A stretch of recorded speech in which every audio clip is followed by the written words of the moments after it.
नमस्कार, मी भाग्यश्री. बखरलायूच्या नवदुर्गा या विशेष कार्यक्रमात आपल्या सगळ्यांचं मनापासून स्वागत करते. आज नवदुर्गा या विशेष कार्यक्रमात आपल्या भेटीला आल्या आहेत. मुळातच चळवळीची पार्श्वभूमी असणाऱ्या आणि जेव्हा महाराष्ट्राच्या राजकारणात सक्रिय झाल्या, त्यावेळी स्वतःची वेगळी अशी ओळख निर्माण करणाऱ्या, पीडित महिलांचा आवाज असणाऱ्या आणि ज्यावेळी राजकीय पक्षांच्या प्रवक्त्या होत्या, त्यावेळी आपली बाजू अभ्यासपूर्ण आणि ठामपणे मांडणाऱ्या विधान परिषदेच्या उपसभापती डॉक्टर नीलमताई गोरे आज आपल्यासोबत आहेत. ताई, तुमचं बखर लाईव्हमध्ये खूप खूप स्वागत. नमस्कार. जय महाराष्ट्र. जय महाराष्ट्र ताई. ताई, सगळ्यात आधी कशा आहात आणि नवरात्रीच्या तुम्हाला बखर लाईव्हकडून खूप खूप शुभेच्छा. नवरात्रीच्या मी महाराष्ट्रातल्या सगळ्या प्रेक्षकांना, वाचकांना शुभेच्छा देते. आदिशक्तीचा हा सगळा जो सण आहे, तो स्त्रियाच्या सर्जनशीलतेचा उत्सव आहे. खूप वर्षापूर्वी महिलांच्या हस्ते शेतीचा शोध लावला गेला आणि त्याच्यानंतर मग आपलं हे वाईट शक्तींच्या विरुद्ध निर्दालन करणारी आदिशक्ती म्हणून आपण हा उत्सव साजरा करतो. तुम्ही जो प्रश्न विचारला मी कशी आहे, तर मी चांगली आहे. नेहमीप्रमाणे कार्य व्यस्त आहे आणि आम्ही तुळजापूर, कोल्हापूरची महालक्ष्मी, तांबडी जोगेश्वरी, अक्कलकोट असं वेगवेगळ्या ठिकाणी कार्यकर्त्यांशी भेटणं आणि तिथल्या मंदिरात दर्शन घेणं. पंढरपूरलाही रुक्मिणी मातेचं दर्शन घेतलं आणि आज मुंबईमध्ये वर्षा निवासस्थानी त्यांनी एक रात्रीच्या निमित्ताने कार्यक्रम ठेवलेला आहे. तिथे जाणार आहे. उद्या माझ्या विधानमंडळामध्ये माझ्यासमोर कोर्टात असतं तशी सुनावणी आहे. ते पण एका बाजूला काम चालू आहे. हां. सगळ्याच बाजूवर लढत सुरू आहे. ताई, तुमचं राजकारण, तुमचं समाजकारण आणि विशेष करून स्त्रियांसाठीचं जे तुमचं काम आहे, त्या सगळ्यांबद्दल आपण भरभरून बोलूच. पण त्याआधीच गप्पांच्या या मैफिलीच्या सुरुवातीला मी तुमच्या बालपणात घेऊन जाते. बालपण कसं होतं? कशी मजा होती? आम्ही संयुक्त कुटुंबामध्ये वाढलो काही काळ. मुंबईला आदर्श नगर भागामध्ये, वरळीमध्ये लहानपण गेलं आणि नंतर गोरेगावमध्ये. गोरेगावहून तिथे मेडिकल कॉलेजला जाईपर्यंत 4-5 वर्ष तिथे होतो आणि परत मुंबईमध्ये म्हणजे खरे आम्ही मुंबईकरच. आणि मुंबईमधलं वातावरण हे कॉस्मोपॉलिटिन किंवा बहुभाषिक आहे आणि त्यामुळे सर्व सणवार सामूहिकरित्या साजरे करायचे असं होतं. शाळा ज्या आहेत त्या दोन्ही अभ्यास आणि त्याचबरोबर सांस्कृतिक कार्यक्रम, समाजवादी विचार अशा शाळा होत्या. आणि त्याच्यानंतर पोद्दार मेडिकल कॉलेजमध्ये मी शिकले. तर त्यावेळेला मी आणि झेलम तोपर्यंत आमच्या बाबांचं स्थान संशोधक मायक्रोबायोलॉजीमधले म्हणून सगळीकडे स्थिर झालं होतं. त्या कुटुंबाला जास्त प्रतिष्ठा आणि अधिक मोठ्या प्रमाणात आम्ही आर्थिकदृष्ट्या सधन वर्गामध्ये प्रवेश केलेला होता आणि त्याच वेळेला सामाजिक चळवळीशी पण माझी नाळ जोडली जात होती. असा एक वेगळ्या प्रकारचा संक्रमणाचा काळ होता आणि समाजाला कडून काही फक्त घेण्यापेक्षा आपण समाजासाठी काहीतरी दिलं पाहिजे ही भावना कुटुंबामध्ये मोठ्या प्रमाणात होती. ताई, चळवळीतून काम सुरूच होतं. युक्रांच्या माध्यमातून तुम्ही काम करत होतात. त्याचसोबत सक्रिय राजकारणात प्रवेश करायचा, हे कधी वाटलं? आयुष्यात राजकारण कधी आलं?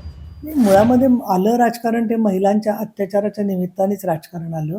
कारण नंदुरबारला एका महिलेला विधवा झाल्यावर केशवपन केलं जाणार होतं तिचं.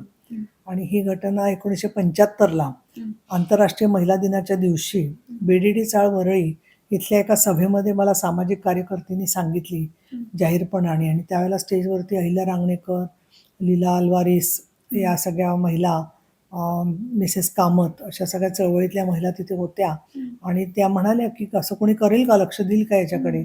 आणि मला असं वाटलं की अरे काही कोणीच बाकी व्यासपीठावरच्या महिला काही म्हणायच्या. आतमध्ये मी म्हटलं की मी बघते, त्याच्यात लक्ष घालते. आणि मग त्या केसमध्ये नंदुरबारला आमचे युवक क्रांती दलाचे कार्यकर्ते जाऊन भेटले. पहिली गोष्ट, एक जी समाजात समजूत आहे ना की राजकारण वेगळं आणि समाजकारण वेगळं, काही प्रमाणात ते खरं आहे, परंतु राजकारणाचा संबंध सर्व समाजकारणाच्या पैलूंशी सुद्धा असतो. कारण अशा घटनेमध्ये जेव्हा तुम्हाला केशवपन थांबवायची वेळ येते तर शेवटी तुम्हाला समाजामध्ये मदत घ्यावी लागते आणि ती मदत मंत्री यांच्याकडे आम्ही शिष्टमंडळ घेऊन आमचे कार्यकर्ते गेले आणि ते केशवपन झालं नाही. एक गोष्ट जाणवली, लहान वयामध्येच मृणाल गोरे यांची आंदोलनं आम्ही पाहत होतो. त्यांच्याही महागाई विरोधी मोर्चात त्या बोलवायच्या आणि फार मी सगळ्यांची लाडकी कार्यकर्ते सगळ्या जणींची. त्याच्यामुळे प्रत्येक गोष्ट आली की नीलमला बोलवा असं असायचं आणि मी अनेक कार्यक्रमांमध्ये जात असायचे. त्यात मी हळूहळू दलित चळवळीत काम करायला लागले.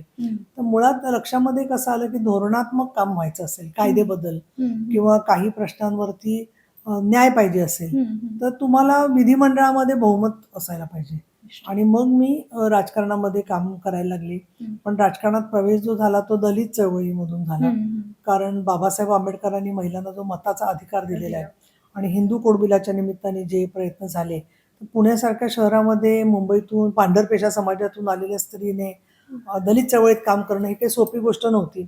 परंतु खूप सगळ्यांच्यामध्ये उत्सुकता होती आणि एक मलाही वाटत होतं, की बाबासाहेब आंबेडकरांनी जे हिंदू स्त्रियांसाठी काम केलं, हं.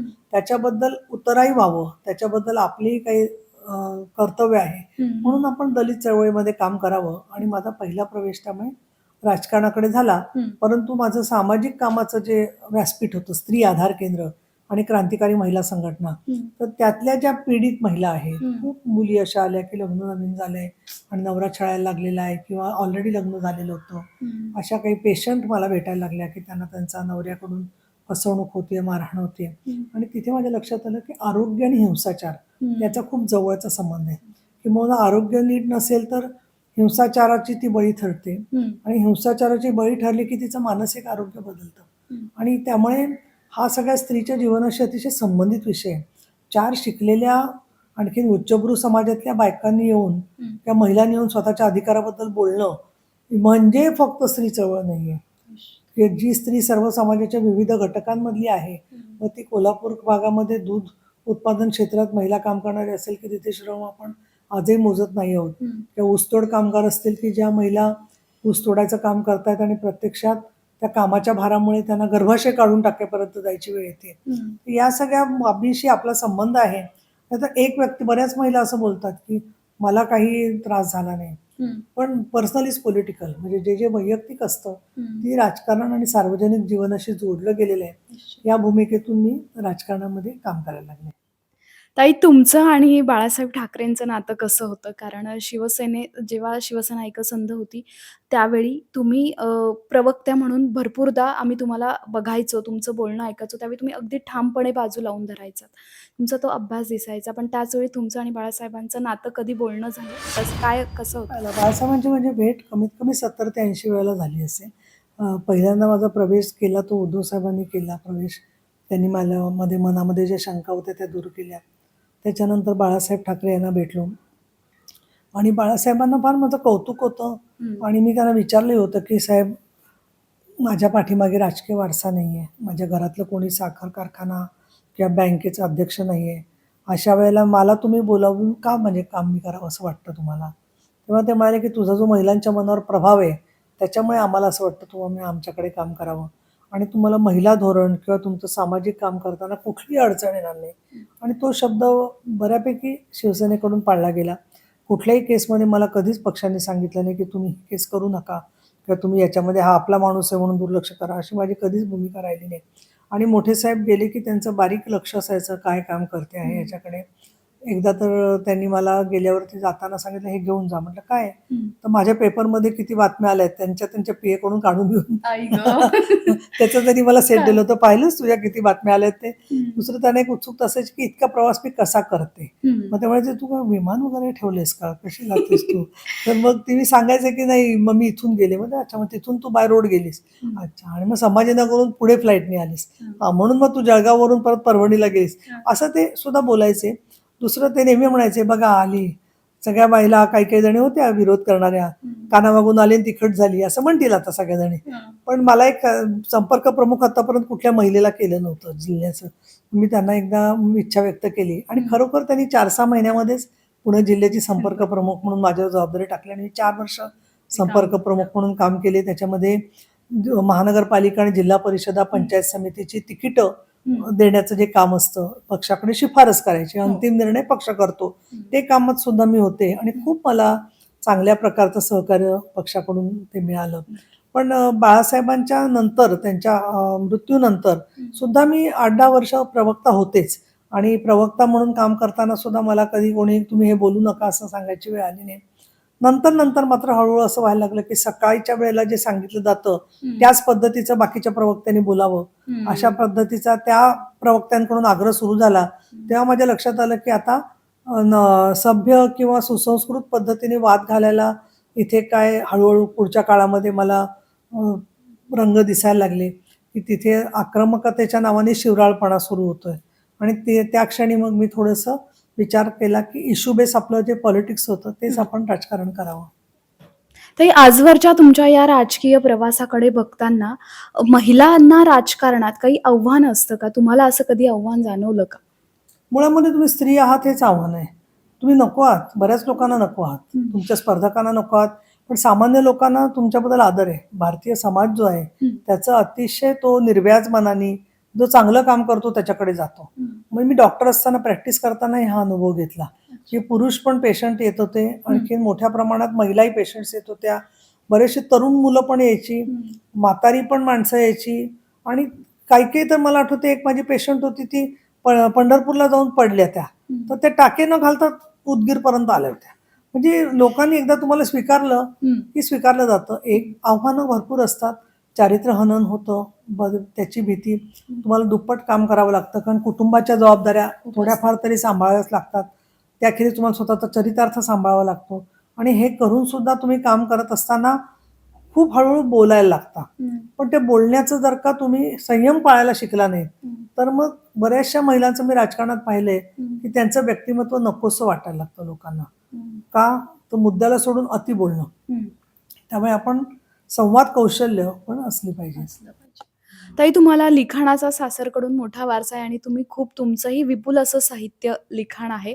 त्याच अनुषंगाने येणाऱ्या काळात काही आम्हाला नवीन वाचायला मिळेल किंवा सध्या काही असं आहे डोक्यात?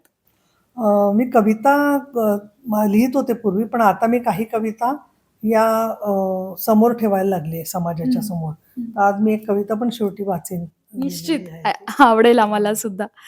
ताई एकूणच या सगळ्या प्रवासात असेल पण पुरोगामी महाराष्ट्राबद्दल आपण बोलतोय. पण आजवर पुरोगामी महाराष्ट्रात एकही महिला मुख्यमंत्री झाली नाही. याकडे तुम्ही कसं बघता? मुळामध्ये असं आहे की स्त्रियांचं राजकारणातच प्रमाण 5 ते 10% आहे. हं. साहित्य क्षेत्रात सुद्धा तुम्ही बघा 98वं साहित्य संमेलन आहे, पण हो. आतापर्यंत फक्त 6व्या साहित्य संमेलनाच्या अध्यक्ष महिला झालेल्या आहेत. अगदी चॅनेल्समध्ये आणखीन वर्तमानपत्रात पाहिलं त्याचे चीफ म्हणून महिला नाही आहेत. हं. अनेक इन्स्टिट्यूशन्समध्ये आपण बघतो की महिला प्राचार्य आहेत, हं. पण त्या संस्थांचे प्रमुख जे आहेत ते पुरुष वर्ग आहे आणि त्याच्यामुळे राजकारण तर त्यातून नंबर्सवर चालतं हं. आणि त्यामुळे जनाधार जेवढा मोठ्या प्रमाणात असेल, तर ते निवडून आणण्याची आमदार क्षमता असणं, तर त्याच्यासाठी वेगळं तंत्र लागतं. पैशाचा प्रश्न आहे, जाती तुमची कुठली आहे, हं. अमुक एका जातीतले लोकं नकोत, अशा पद्धतीची भावना समाजातल्या अनेक जातींच्या मनामध्ये एकमेकांबद्दल दुरावा आहे. तुम्ही कितीही काम केलं तरी सुद्धा. काही वेळेला पॉलिटिक्स ऑफ एक्सक्लुजन म्हणजे अमुक माणूस नको, हं. असं म्हणून सगळे एकत्र होतात. त्यामुळे ह्या गोष्टींच्यामुळे लोकांना हे पेलवणं आणि विचार करणं, हं. मला तर असं वाटतं की निदान प्रयोग म्हणून त्यांनी आत्ताच्या घडीला गृहमंत्र्यांच्या बरोबर गृहराज्यमंत्री हं. किंवा इतर काही डिपार्टमेंट्सचे विषय पूर्वी त्यांनी शिक्षण विभागामध्ये, सांस्कृतिक विभागामध्ये, प्रशासनामध्ये हं. राज्यमंत्री पदं तरी महिलांपर्यंत दिलेली आहेत. कॅबिनेटची पदं दिलेली आहेत. पण आज जशी आंध्रामध्ये गृहमंत्री पदावर महिला आहे, तर आपल्याकडे गृहमंत्री म्हणून देवेंद्र फडणवीस चांगलं काम करतायत. पण अशाला गृहराज्यमंत्रीच्या पदासाठी ते महिलांचा विचार करू शकतात, की जेणेकरून खास करून क्राईम अगेन्स्ट विमेन थांबवण्यासाठी त्या व्यक्तीचा चांगला उपयोग होऊ शकेल. तशाच पद्धतीने वन विभाग आहे, आरोग्य विभाग आहे. त्या डिपार्टमेंटमध्ये मी असं म्हणत नाही, की कॅबिनेटच्या ऐवजी फक्त राज्यमंत्री. पण सचिव असतील किंवा आयुक्त असतील, सगळ्या पदांवर स्त्री केंद्रित दृष्टिकोन येणं गरजेचं आहे. ताई एकूणच आपण नवरात्राबद्दल बोलतोय, स्त्री शक्तीबद्दल बोलतोय. आपल्याला दोन्ही आघाड्या सांभाळाव्या लागतात स्त्री म्हणून. ज्यावेळी तुम्हाला थोडासा फावला वेळ मिळतो, त्यावेळी तुम्हाला नेमकं काय करायला आवडतं? मला स्वतःचे ललित लेख जे वृत्तपत्रांमध्ये आलेले असतात, पुरवण्यांच्यामध्ये किंवा माझ्याकडे पुस्तकं काही आलेली असतात. आता सीतायन, तारा भवाळकरांनी मी काल भेट दिली, ते पुस्तक दिलेलं आहे. अशी काही पुस्तकं असतात ती वाचावीशी वाटतात किंवा मी न्यूयॉर्क टाइम्स किंवा अशा काही सीरियस वर्तमानपत्रांमधल्या ज्या पोस्ट असतात लेखांच्या हिंदूमध्ये त्या वाचते मुद्दामून त्याप्रमाणे. मुख्यतः वाचन, पण त्याचबरोबर मला हलके-फुलके काही कार्यक्रम हास्य जत्रेसारखे असेही आवडतात, की जे मी बघते आणि ज्याच्यामध्ये मन थोडंसं रमतं. हिंदी गाणी आवडतात, सगळ्यांनाच आवडतात तशी हिंदी, मराठी गाणी. प्रवासामध्ये माझी काही आवडती गाणी आहेत ती ऐकते आणि दुसरं काही मित्र-मैत्रिणी आहेत, की ज्याला वेळ असतो त्यावेळेला त्यांनी काय वाचलेलं आहे किंवा त्यांनी काय ऐकलेलं आहे किंवा नवीन काय घडलेलं माहिती आहे, हे बोलणं नातेवाईकांशी किंवा या मित्र हे पण काम होत असतं. देवाच्या प्रार्थनाही मी वेळ मिळाल्या की मनापासून करते आणि त्याचबरोबर डायरी लिहिते. अरे रोज वा. रात्री थोडा वेळ तरी मी डायरीत काय महत्वाचं झालंय लिहून ठेवते. खूप छान. ताई, साडी खरेदी साडी कारण खरेदी आमचा जो दुकानदार आहे तो घरी आणून दाखवतो साड्या आणि त्यामध्ये घेते मी. पण मुंबईला कला संगम किंवा ही जी मरीन लाईन्सला दुकानं आहेत सगळी, तिकडे घेते काही साड्या. इथे पुण्यामध्ये कलाक्षेत्रम वगैरे आहे. पण माझी बहीण आहे झेलम जोशी, ती कुठे बंगलोर, दिल्ली, ओरिसा अशी कामाच्या निमित्ताने गेली की बऱ्याचशा साड्या ती घेऊन येते. आणि आमच्या शिवसेना महिला आघाडीचं आवडतं काम म्हणजे त्या सत्कार म्हणून साड्या देतात. अरे वा. त्याच्यामुळे काही वेळेला असा प्रश्न पडतो की या साड्या नका देऊ सांगितलं तरी त्या देतात. त्याच्यामुळे मग काही वेळेला त्या साड्या मी आलेल्या मैत्रिणींना किंवा इतरांना देते. असं सुद्धा करते का विकत घेऊन सुद्धा देते. दिवाळीच्या काळात बऱ्याच साड्या घेऊन अशा देते की ज्यांना ते आवडतील असं वाटतं त्याच्यामध्ये जे. ताई, एकूणच नवरात्राविषयी बोलतोय, नवरात्राच्या निमित्ताने आपण बोलतोय. तुमच्या आजवरचा सगळा अनुभव बघता येऊ घातलेल्या विधानसभा निवडणुकीत महाराष्ट्रात चित्र कसं दिसतंय आणि महिलांच्या बाबतीत काय दिसतंय? आजच्या घडी तर संमिश्र चित्र आहे. दुसरा महिलांचा प्रश्नांचा अजेंडा हा मध्यवर्ती झालेला आहे. कारण लाडकी बहीण योजना असेल किंवा अनेक योजना ज्या सरकारने जाहीर केल्या आहेत त्याच्यामध्ये मला असं वाटतं आत्तापर्यंतच्या निवडणुकांमध्ये महिलांच्या बद्दल जेवढं बोललं जातंय तेवढं आतापर्यंत कधीच बोललं गेलेलं नाहीये. त्यामुळे महिलांना एवढं कळलंय महत्वाचं म्हणजे की निवडणूक होणार आहे. एक आणि 50% वोटर्स महिला पण. हो, 50% वोटर आहे. आम्ही एक सर्व्हे केला होता स्त्री आधार केंद्राने लोकसभेच्या वेळेला. तर त्याच्यात सगळ्या स्त्रियांपैकी स्त्रियांनी सांगितलं की 80% महिला म्हणाल्या की आम्ही वाहिन्या आणखीन पेपर वाचून मतदान करतो. म्हणजे शहरांमध्ये आता आणि ग्रामीण भागात सुद्धा व्हॉट्सअप आणि त्यांच्या हातात फोन आल्यामुळे पूर्वी जसं निवडणूक आहे हेच माहिती नाही असं स्त्रियांचं राहिलेलं नाहीये आणि त्या स्वतःच्या स्वतः निर्णय करतात. निवडणुकीतलं चित्र आता तरी संमिश्र वाटतंय. पण मला खात्री आहे याच्यासाठी की ज्या योजनांचा फायदा लोकांना झालेला आहे त्याचबरोबर महत्वाचा मुद्दा विश्वासार्हता. म्हणजे सरकार एक बोललेलं आणि नंतर ते करणार नाही असं या सरकारचा ट्रॅक रेकॉर्ड नाहीये. पूर्वीच्या सरकारमध्ये असणारे देवेंद्र फडणवीस किंवा अनेक मंत्री असे आहेत की जे तेव्हाही मंत्री होते 2014 पासून आणि आज मोदी साहेबांच्या नेतृत्वाखाली अनेक प्रकल्प जेव्हा पूर्ण होत आहेत त्यावेळेला त्यांचं सुद्धा त्याच्यात स्थान राहिलेलं आहे. तसंच शिंदे साहेबांचं आहे की सार्वजनिक बांधकाम विभाग किंवा या आरोग्याच्या विषयामध्ये त्यांनी मंत्रिपद पण काम केलेलं आहे आणि कोविड सारख्या विषयात पण अतिशय ते कृतिशील पद्धतीने मदत करत होते. त्यामुळे हे सगळे मंत्री जे आहेत आणखीन आमचे नेते मंडळी हे एक दिशा देणारे आणखीन पंतप्रधान नरेंद्र मोदी आणि अमित शहा यांची ज्यांच्यावर भिस्त आहे अशा प्रकारचं विश्वासानं नेतृत्व आहे. आणि शिवसेना भाजपचा वैचारिक पाया जो आहे तो मजबूत आहे आणि त्यामुळे मला असं वाटत नाही की कुठलाही वाद होईल. महायुतीमधल्या सगळ्या प्रश्नांना योग्य ते उत्तर मिळून जागांचं वाटप होऊन महायुतीला चांगल्या प्रकारचा कौल मिळेल असं मला वाटतं. जे आज म्हणतायत की आम्ही तिसरी आघाडी करतो किंवा काही करतो त्यांना सुद्धा प्रेमाने सामावून घेण्याचा प्रयत्न असेल. एक कुसुमाग्रजांची कविता आहे, पाठीवर हात ठेवून फक्त लढ म्हण. मी असं म्हणेन की पाठीवर हात ठेवून फक्त एकमेकाशी लढण्यापेक्षा आमच्या बरोबर येऊन एकत्र लढूया असा या सगळ्या पक्षांना आमचा संदेश आहे. नक्की नक्की. ताई, तुम्ही नवदुर्गा विशेष कार्यक्रमामध्ये बखर लाईव्हशी बोललात त्याबद्दल तुमचे खूप खूप आभार आणि पुन्हा एकदा तुम्हाला नवरात्रीच्या खूप खूप शुभेच्छा. फक्त तुमची शेवटची कविता ऐकायची. पण ज्यावेळेला माननीय राष्ट्रपती द्रौपदी मुर्मू या आमच्या विधान भवनात आल्या होत्या आणि त्यांनी एक अतिशय सुंदर असा कार्यक्रमात मार्गदर्शन केलं आणि खूप माजी आमदार, विद्यमान आमदार, सगळे मंत्री, मुख्यमंत्री एकनाथ शिंदे सगळे आले होते कार्यक्रमाला. त्यानंतर त्या दिवशी रात्री लिहिलेली मी कविता आहे आणि त्याच्यात कवितेचं नाव आहे ऋण. ऋण पूर्वजांचे स्वतःच्या प्राक्तनांचे, ऋण पूर्वजांचे स्वतःच्या प्राक्तनांचे, ऋण प्रेमाचे सहकाऱ्यांच्या नात्यांचे, ऋण आईचे प्रेमाच्या शक्तीचे, ऋण लोकांचे अदृश्य सदिच्छांचे, ऋण देवाचे अथांग शक्तीचे, ऋण स्पर्शाचे फुलांच्या भेटीचे, ऋण नात्यांचे अबोल मायेचे, ऋण तुझे प्रेमाच्या खात्रीचे, ऋण जन्मांचे वेड्या स्वप्नांचे, ऋण तुमचे सोबत असण्याचे. त्यामुळे बखरला सुद्धा तुमचं ऋण सोबत असण्याचं. Yes, thank you so much. खूप छान कविता आणि तुम्ही खरंच खूप सुंदर असा मनमोकळा संवाद या नवदुर्गाच्या निमित्ताने आमच्यासमोर उलगडलात आणि एकूणच हा सगळा प्रवास स्त्री क्षेत्रातलं तुमचं कार्य, स्त्रियांसाठीचं तुमचं कार्य हे सगळं बघता, देदीप्यमान तुमचं हे सगळं कार्य बघता खूप खूप छान वाटलं. Thank so much. समाजकारण, प्रशासन आणि राजकारणातल्या अचूक विश्लेषणासाठी बखर लाईव्हच्या सोशल मीडिया प्लॅटफॉर्म्सना लाईक, फॉलो आणि सबस्क्राईब करा.